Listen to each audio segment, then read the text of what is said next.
বাংলাদেশে চারদিকে শুধু ষড়যন্ত্রের গন্ধ। কেন? পার্বত্য চট্টগ্রামে চালু হচ্ছে স্টারলিংক। শুনতে তো ভালোই লাগছে, তাই না? স্টারলিংক ইন্টারনেট চালু হবে পার্বত্য চট্টগ্রামে। কিন্তু এর পেছনের কারণ কি? অনলাইনে শিক্ষা দিতে যাতে কোনো অসুবিধা না হয় এবং ইন্টারনেট যেন ভালোভাবে পায়, সেজন্য ই লার্নিং সুবিধার জন্য স্টারলিংক চালু করছে অন্তর্বর্তীকালীন সরকার। এটা কি খুব জরুরি ছিল পার্বত্য চট্টগ্রামে? ঢাকায় যদি হতো তা হতো। এমনিতে সব দিকে ষড়যন্ত্রের গন্ধ। আপনারা সেন্ট মার্টিনে পর্যটক প্রবেশে নিষেধাজ্ঞা দিলেন। সেন্ট মার্টিনের বাসিন্দারা না খেয়ে আছে, অনেকে সেন্ট মার্টিন থেকে বাইরে বিভিন্ন অঞ্চলে চলে গেছে তাদের ক্ষুধা নিবারণের জন্য।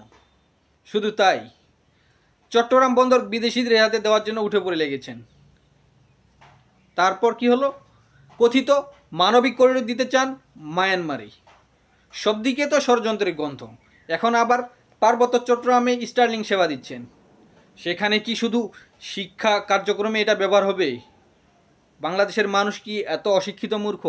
স্টারলিংক কোথায় কোথায় ব্যবহৃত হচ্ছে জানেন আপনারা? ইউক্রেন রাশিয়ার যুদ্ধে ইউক্রেনের সেনাদের সাপোর্ট দেওয়ার জন্য স্টারলিংক ব্যবহৃত হচ্ছে। তারপর কোথায় হচ্ছে?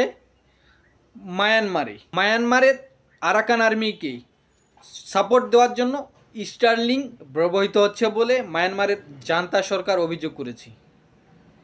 শুধুই কি তাই, ইরান ইসরায়েল যুদ্ধে যখন ইরান মোসাদের এজেন্টদের যোগাযোগ ব্যবস্থা বিচ্ছিন্ন করার জন্য সম্পূর্ণভাবে ইন্টারনেট সংযোগ বিচ্ছিন্ন করে, সে সময় মার্কিন সরকার ঘোষণা দিয়ে ইরানে বিদ্রোহীদের মোসাদ এজেন্টদের ইন্টারনেট সেবা দিয়েছিল স্টারলিংকের মাধ্যমে।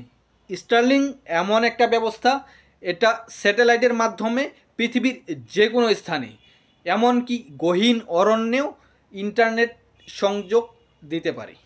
আর আমেরিকা এভাবেই স্টারলিংকের মাধ্যমে পৃথিবীর বিভিন্ন দেশে তাদের পক্ষে যারা কাজ করে, বিভিন্ন প্রক্সি সংগঠন যারা কাজ করে, তাদেরকে এভাবে নিরবিচ্ছিন্ন ইন্টারনেট সংযোগ দিয়ে যাচ্ছে তাদের নিরবিচ্ছিন্ন যোগাযোগ ব্যবস্থার জন্য। আর বাংলাদেশের পার্বত্য চট্টগ্রামে উপজাতি সন্ত্রাসীদেরকে নিরবিচ্ছিন্নভাবে যোগাযোগ ব্যবস্থা তাদেরকে চালু করার জন্য স্টারলিংক সংযোগ দেওয়া হবে। উপরে বলা হচ্ছে সেখানে ই লার্নিং চালু হচ্ছে, কিন্তু পার্বত্য চট্টগ্রাম নিয়ে চলছে ভয়ঙ্কর ষড়যন্ত্র। পার্বত্য চট্টগ্রামকে বিচ্ছিন্ন করে বাংলাদেশ থেকে সেখানে একটি খ্রিস্টান রাষ্ট্র গঠন করতে চায় আমেরিকা। এটা ওপেন সিক্রেট, দশকের পর দশক ধরে এ প্ল্যান চলছে, আর এখন তারা উঠে পড়ে লেগেছে। এজন্য পার্বত্য চট্টগ্রামে খ্রিস্টান মিশনারিরা দীর্ঘদিন থেকে কাজ করে যাচ্ছে। সেখানে উপজাতিদেরকে নানানভাবে অস্ত্রশস্ত্র দেওয়া হচ্ছে, ট্রেনিং দেওয়া হচ্ছে, এবং তারা পার্বত্য চট্টগ্রামে ত্রাসের সৃষ্টি করেছে। সেখানে শুধু বাঙালিরাই নয়, উপজাতির যারা জনগোষ্ঠী রয়েছে তারাও এই উপজাতি সন্ত্রাসী গোষ্ঠীদের দ্বারা নির্মম নির্যাতনের শিকার। সেখানে চাঁদা দেওয়া ছাড়া কোনো বাঙালি, কোনো উপজাতি বসবাস করতে পারে না। এমনকি সেখানে প্রায় প্রতিনিয়ত সেনাবাহিনীর উপর আক্রমণ চালিয়ে সেনাবাহিনীর সদস্যদেরকে হত্যা করা হচ্ছে।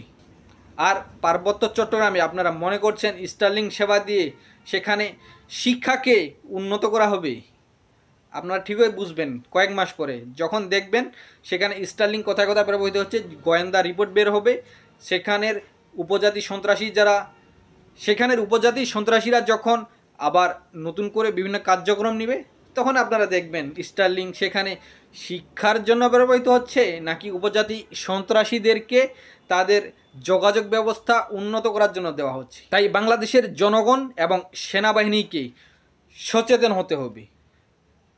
পার্বত্য চট্টগ্রামে গোয়েন্দা নজরদারি বাড়াতে হবে, উপজাতি সন্ত্রাসীদের নির্মূল করতে হবে, অভিযান চালাতে হবে, পার্বত্য চট্টগ্রামে সেনা ক্যাম্প বৃদ্ধি করতে হবে।